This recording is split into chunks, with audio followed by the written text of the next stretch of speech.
Rice pulling పేరుతో సిద్ధయ్య తనను మోసం చేశాడని అరండల్పేట్ పిఎస్లో వెంకటరెడ్డి అనే వ్యక్తి ఫిర్యాదు చేశాడు. ఫిర్యాదు మేరకు విచారణ చేపట్టిన పోలీసులు జెడ్పీటీసీ కందుల సిద్ధయ్యను అరెస్ట్ చేశారు. 7,40,00,000 రూపాయలు తీసుకుని డబల్ చేస్తానని తనను నమ్మించాడని వెంకటరెడ్డి ఆవేదన వ్యక్తం చేశాడు. కేసు నమోదు చేసి పోలీసులు దర్యాప్తు చేస్తున్నారు.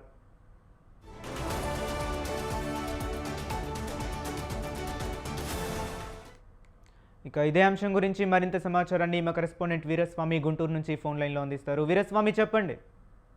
హరీష్, జెడ్పీటీసీ కందుల సిద్ధిని గుంటూరు పోలీసులు అదుపులో తీసుకున్నారు.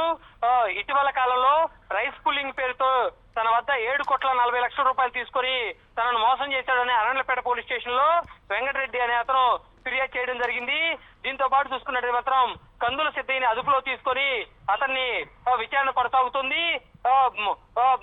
పోలీస్ స్టేషన్ లో 359/2025లో కేసు నమోదైంది. ఈ నేపథ్యంలో చూసుకుంటే మాత్రం అనేక కీలక పరిణామాలు చోటు చేసుకున్న పరిస్థితుల్లో అతన్ని మాత్రం గోప్యంగా విచారణ చేస్తున్నారు.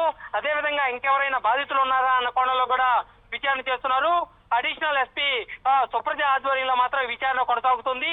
దీని వైపు చూసుకున్నట్టే మాత్రం వైసీపీలో మేడికొండూరు జడ్పీటీసీగా కందుల సిద్ధయ్య ఉన్నారు. ఈ నేపథ్యంలో చూసుకున్నట్టే మాత్రం కూటమి ప్రభుత్వం అధికారంలోకి వచ్చిన తర్వాత ఈ నేపథ్యంలో చూసుకున్నట్టే మాత్రం పలు కీలక పరిణామాలు చోటు చేసుకున్న పరిస్థితి నెలకొంది. అదే విధంగా చూసుకున్నట్టే మాత్రం ఈ రైస్ పుల్లింగ్ పేరుతోటి కందుల సిద్ధయ్య నిందితుడిగా ఉన్నాడు కాబట్టి అతన్ని అదుపులో తీసుకొని విచారణ చేస్తున్న దీనిలో వైసీపీ మాత్రం తీవ్ర ఆగ్రహం వ్యక్తం చేస్తుంది.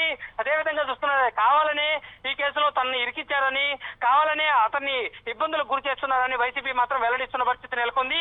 అదేవిధంగా చూసుకున్నట్లయితే మాత్రం కొంతమందికి వైసీపీ నేతలు కూడా దీనిపై కూడా ఆగ్రహం వ్యక్తం చేస్తున్నారు. అదేవిధంగా చూసుకున్నట్లయితే మాత్రం కంది సిద్ధయ్య కేసులో మరెక్కేదైనా కేసులు ఉన్నాయా అని చెప్పి అన్న కోణంలో కూడా విచారణ చేస్తున్న పరిస్థితి నెలకొంది. దీంతో పాటు చూసుకున్నట్లయితే మాత్రం బాధితులు ఇంకెవరైనా ఉంటే మాత్రం తప్పనిసరిగా తమను సంప్రదించాలని చెప్పి ఇప్పటికే గుంటూరు పోలీసులు వెల్లడిస్తున్న పరిస్థితి నెలకొంది. అదేవిధంగా చూసుకుంటే మాత్రం ఈ విచారణ మాత్రం గోప్యంగా కొనసాగుతుంది.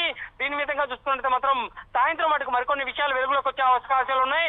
అతన్ని రిమాండ్ పంపిస్తారా లేదంటే మరి కేసులు నమోదు చేస్తారా అని చెప్పి వేచి చూడాల్సిన అవసరం ఎంతైనా ఉంది. Harish. Okay, right. Thank you Veeraswamy.